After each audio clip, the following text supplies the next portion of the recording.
வணக்கம் மக்களே! எப்படி இருக்கீங்க? ஏதா இருக்கீங்க? இன்னைக்கு நம்ம பார்க்க போறது என்னன்னு உங்களுக்கே தெரிஞ்சிருக்கும். எனக்கு இதெல்லாம் பெருசா செய்யறதுல இன்ட்ரெஸ்ட் இல்ல. என் பொண்ணு எப்பயாவது விரும்பி கேட்பா. மாசத்துக்கு ஒரு தடவ மளிகை ஜாமான் லிஸ்ட்ல இதுவும் வந்துடும். நம்மளுடைய அன்றாட வாழ்க்கையில என்னென்ன செய்யணுமோ அதெல்லாம் செஞ்சு வச்சுட்டு களத்துல இறங்கணும். இதுல ஹைலைட்டான விஷயம் என்னன்னா, நம்ம எங்க ஆரம்பிக்கிறோமோ அதே இடத்துல தான் போய் நிக்கும். அதாவது நம்ம என்னதான் கிச்சன கிளீன் பண்ணாலும், இவரு தான் இன்னைக்கான ஹீரோ. எஸ், இன்னைக்கு இப்பி நூடுல்ஸ் மேஜிக் மசாலா இத தான் செய்ய போறோம். இது ஆல்ரெடி சொல்லியிருந்தேன் இல்லையா? மீஷோல வாங்குனேன்னு.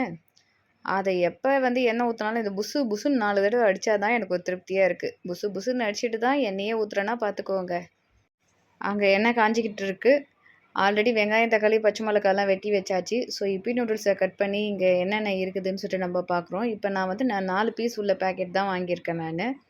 இது ஒயிட் கலர்ல ஒண்ணு காமிச்சேன் இல்லையா? கார்ட்போர்ட் மாரி. அது படம்லாம் வரையறதுக்கு கம்ஃபர்ட்டா இருக்கும். ஆனா, இன்னைக்கு இது சரியில்ல. அதனால நான் யூஸ் பண்ணல. தூக்கி போட்டாச்சு. இதோடைய ரேட் பார்த்தீங்கன்னா, ரூ. 56. எக்ஸ்பைரி டேட் அடுத்த வருஷம் வரைக்கும் இருக்கு. So, no problem. ஒரு சிலர் கேரட்டு, பீன்ஸு ஏன் கோஸு கூட சேர்ப்பாங்க நூடுல்ஸ்ல. நான் அதெல்லாம் எதுவும் பண்ண மாட்டேன் எப்பயுமே. நான் கொஞ்சம் வித்தியாசமா பண்ணுவேன். என்ன வித்தியாசம்னு சொல்லிட்டு பார்ப்போம். எண்ணெய் நல்லா காஞ்சிட்டு பச்சை மிளகாவ போட்டுக்கலாம். அடுத்து வெங்காயம் போட்டுக்கலாம். வெங்காயம் வதக்கிட்டு அதுக்கப்புறம் தான் தக்காளி போடுவேன்னா, அப்படியும் பண்ணலாம். ஒண்ணும் தப்பில்ல. இப்போ சதக்கு சதக்குன்னு வெட்டின காய்கறி எல்லாத்தையும் இப்போ போட்டு வதக்குன்னு நல்லா வதக்க வேண்டியது தான். இதில் 4 பேக்கெட் மசாலா கொடுத்துருக்காங்க. 4த்தையுமே கட் பண்ணி நான் தனியாக வச்சுக்கினேன். இதில் நடுவில் வேற என் பொண்ணு நான் தான் செய்வேன் அப்படின்னு சொல்லிட்டு அட்டகாசம் பண்ணிட்டு இருந்தா. அவளுக்கு ஒரு பக்கம் பசி, ஒரு பக்கம் செய்யணுன்ற ஆசையும் வேற. சமாளிக்க முடியல. சரிம்மா நீயே மசாலா ஐட்டத்தெல்லாம் போடு அப்படின்னு சொல்லிட்டு சொன்ன பிறகு தான் அவளுக்கு கொஞ்சம் திருப்தியாகிடுச்சு. இது என்னென்னா லாஸ்ட்டாக அந்த துகள்கள் இருக்கும் இல்லையா? அதெல்லாம் எடுத்து வாயில் போட்டுக்குவோம் ஃபைனலாக. எனக்கு அது ரொம்ப பிடிக்கும் வெறும் வாயில் சாப்பிட்றது. என் பொண்ணும் அதுக்கு பங்குக்கு வந்துடுவா. 1 ஸ்பூன் நான் போடுறேன், 1 ஸ்பூன் நீ போடுன்னு சொல்லிட்டு 2 பேரும் பங்கு பிரிச்சுக்கணும். 2 ஸ்பூன் மட்டும் தான் இப்போதைக்கு நான் யூஸ் பண்ணியிருக்கிறேன். மீதி இருக்கிறதுலாம் எப்போ யூஸ் பண்ணணும்னு சொல்லிட்டு நான் சொல்கிறேன் உங்ககிட்ட.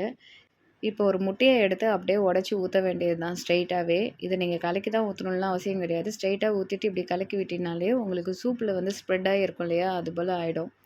நல்லாயிருக்கும் இது டேஸ்ட்டாக சாப்பிட.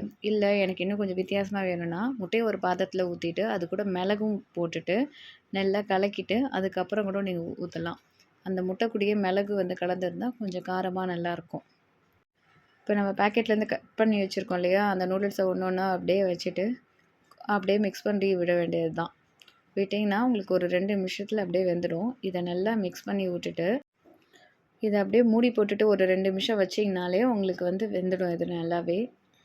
ஏற்கனவே சொல்லியிருந்தேன் இல்லையா? பாதி மசாலா தான் போட்டிருக்கேன்னு சொல்லிட்டு. இப்போ நூடுல்ஸ் இதில் போட்ட பிறகு நான் 2 ஸ்பூன் மசாலாவை அதில் போட்டுட்டு நல்லா மிக்ஸ் பண்ணி விட்டுட்டு மூடி போட்டு வச்சுருவேன். மூடி போட்டுட்டு ஒரு 2 நிமிஷம் வெந்தால் போதும்.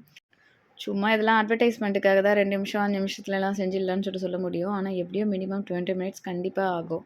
இது இப்படி பார்த்தீங்கன்னா நல்லா உதிரி உதிரியாக சூப்பராக வரும். இது அப்படியே ஃபோர்க்கில் எடுத்து சாப்பிட்டா நல்லாயிருக்கும். பசங்களுக்கு ரொம்ப இன்ட்ரெஸ்ட்டாக சாப்பிடுவாங்க இது. இது நல்லா வெந்த பிறகு அப்படியே 2 நிமிஷம் மறுபடியும் மூடி போட்டு வச்சிங்கன்னா அந்த ஆவிலே நல்லா வெந்துடும். அதுக்கப்புறம் நீங்கள் அப்படியே சூடாக சர்வ் பண்ண வேண்டியது தான். ஒரு சிலர் இப்பி நூடுல்ஸ் கூட சாஸ்லாம் இதெல்லாம் வச்சு சாப்பிடுவாங்க. ஏன் எனக்கு தெரிஞ்சவங்க ஒருத்தவங்க இப்பி நூடுல்ஸ்க்கு தேங்காய் சட்னி வச்சு சாப்பிட்டு நான் பார்த்துருக்கேன். Oh my God! இது சேமியா இல்லை இப்பி நூடுல்ஸ்னு சொன்னால் கேட்கவே மாட்டாங்க. என்ன பண்ணுறது? ஒரு சிலர்லாம் மாற்றவே முடியாது. இதுபோல் சுவாரஸ்யமாக யாரையாவது பார்த்துருக்கீங்களா நீங்கள்? அதையும் கமெண்ட் செக்ஷனில் சொல்லுங்கள். இந்த வீடியோ உங்களுக்கு பிடிச்சிருந்தா லைக் பண்ணுங்கள், ஷேர் பண்ணுங்கள், கமெண்ட் பண்ணுங்கள். கண்டிப்பாக உங்கள் ஃப்ரெண்ட்ஸ்க்கு ஃபார்வர்ட் பண்ண மறக்காதீங்க. பாய், டேக் கேர்.